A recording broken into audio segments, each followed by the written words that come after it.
আসসালামু আলাইকুম। আজকে এক ভাই আসছে সিলেট থেকে ইনকিউবেটর নেওয়ার জন্য। এখানে একটা ইনকিউবেটর আছে। এটা হচ্ছে আপনার 60 ডিমের 50 ডিমের একটা ইনকিউবেটর, 60টার মতো ডিম দেওয়া যায় আর কি। বাইকে আমি ইন টোটাল বুঝিয়ে দেবো কিভাবে কি করবেন না করবেন। এখানে কন্ট্রোলার দেওয়া আছে, এটা হচ্ছে 3001, আর এটা হচ্ছে আপনার সিসিটিভির একটা অ্যাডাপ্টার। সবকিছু কমপ্লিট করে দেওয়া আছে। আর এখানে আছে আর্দ্রতা কন্ট্রোলের জন্য একটা হাইগ্রোমিটার। এখন কিভাবে ডিম বসাবেন না বসাবেন আজকে আমি বাইকে সম্পূর্ণ আগে বুঝিয়ে দেবো। ভাই একবারে নতুন আর কি মেশিনটা নিচ্ছেন, উনি ফার্স্ট টাইম বাচ্চাটা ফুটাবে। তখন সর্বপ্রথম আমরা বক্সের নিচে একটি কাপড় দেব। সুতি কাপড় হলে চলবে, সুতি কাপড় একটি দিতে হবে।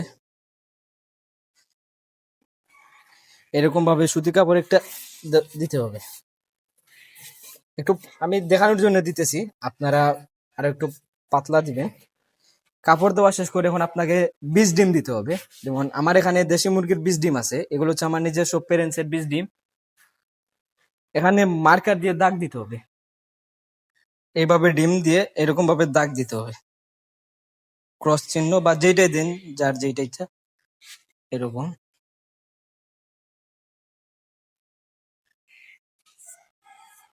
এরকম ভাবে এরকম ভাবে আর কি যতগুলো ডিম বসাবেন এগুলো এভাবে দাগ দিতে হবে। আর প্রতিদিন এই ডিমগুলোকে 3 থেকে 4 বার টান করতে হবে। টান বলতে এরকম, সকালে এরকম একবার, দুপুরে এরকম, আর রাতে আরেকবার করতে হবে। এইটা দিলে কি হবে, আপনার ওই যে বাচ্চা প্রতিবন্ধী হবে না।